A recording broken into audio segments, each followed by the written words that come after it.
Two media titans now duking it out over President Obama, with Rush Limbaugh calling out Oprah Winfrey after she claimed the disrespect the president faces stems from racism.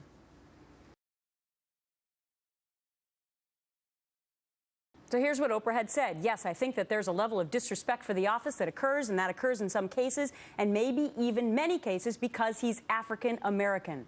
Chris Plante, a radio talk show host and host of The Chris Plante Show. Leslie Marshall is a syndicated radio talk show host. All right, who's right in this battle, Leslie, or are they both wrong?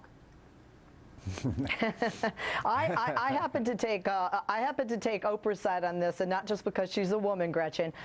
First of all, I am obviously not African American, but I do think that it's ignorant and naive for any American to feel that none of the anger directed toward the president or disrespect is based on his skin color. When we look in '09 about Congressman Joe Wilson's yelling out liar, in the past when we've had presidents on both the left and the right, Bill Clinton, a Democrat, and Richard Nixon, a Republican, both impeached for lying and criminal activity, subornation of perjury on the witness stand for Bill Clinton. We never had any disrespect for those people from either side to this level. First of all, isn't it always the easy cop-out? And Chris, I do have to say that Joe Wilson, I mean, may have been onto something. The president, he lied about Obamacare, didn't he?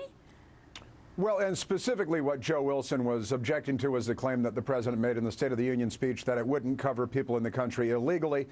We found out just a couple of weeks ago that quite specifically the website won't be used for immigration enforcement. Joe Wilson was right. He apparently read the bill. That's really a peripheral issue, quite honestly, I think, when it comes to Obamacare and the myriad lies contained therein. But when it comes to Oprah playing the race card here, and look, I've always kind of liked Oprah. There's a lot to like about Oprah, I think. She's an extraordinary American success story, right?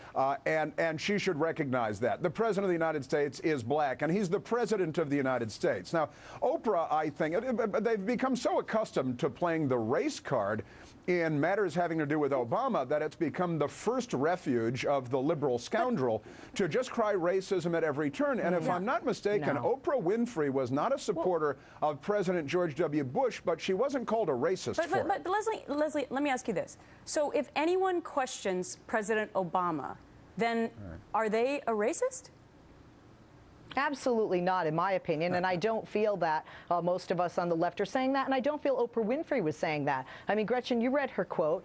The question was asked, do you feel that the president faces racism? As an African-American woman, she said that she does. She feels that there's a level of disrespect, and I would say that Joe Wilson, not what he said even, liar, the fact that he would yell out to the commander-in-chief, having no respect for not just the man, but for the office, and I do think that we cannot ignore the fact that that's never been yelled out by anyone until we had an African-American president. So I do agree with what Oprah said. I don't feel that the president's being called a liar with regard to health care based on his skin color. We never had universal health care some of the either, disrespect so has a there racist could have base. been a reason why he called out. We never had universal health care before that time either. Meantime, President Obama pointing a finger now at Republicans on Obamacare last night. I don't know if you had a chance to hear this or not. Conference call with supporters that was plagued with glitches, ironically, kind of like the healthcare.gov site. Listen to this. There are a lot of vested interests, and obviously we haven't been getting a lot of cooperation from the other party. So I've run my last political campaign, but I've got one more campaign in me, and that's making sure that this law works. So the president then went on to blame Republicans for blocking his judicial nominations. He also made an epic blunder on the health care numbers, saying 100 million people had signed up when he meant 100,000. Chris, I know that you're going to have a heyday with that number blunder, but that aside, is the president trying to distract now by blaming Republicans for Obamacare? Well, certainly, I mean, you can understand his, and it was just a blunder on the number. He's become so accustomed to talking in terms of trillions and billions that it's impossible to think of just 100,000 and the number of people that have signed up for Obamacare. Look, President Obama, when it comes to blaming everybody else for his problems, that's the story of his presidency, quite honestly. He believes in, one-party rule, and any opposition is called racists. It's, Joe Wilson, please. I mean, the victim president. It's a tough world out there. Washington is a tough town. He's the president of the United States.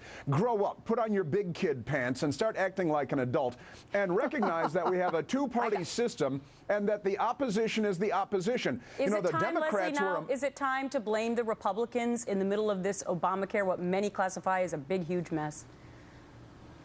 Oh, I don't feel that the president, I don't connect the dots on that. I don't think the president is blaming Republicans for Obamacare.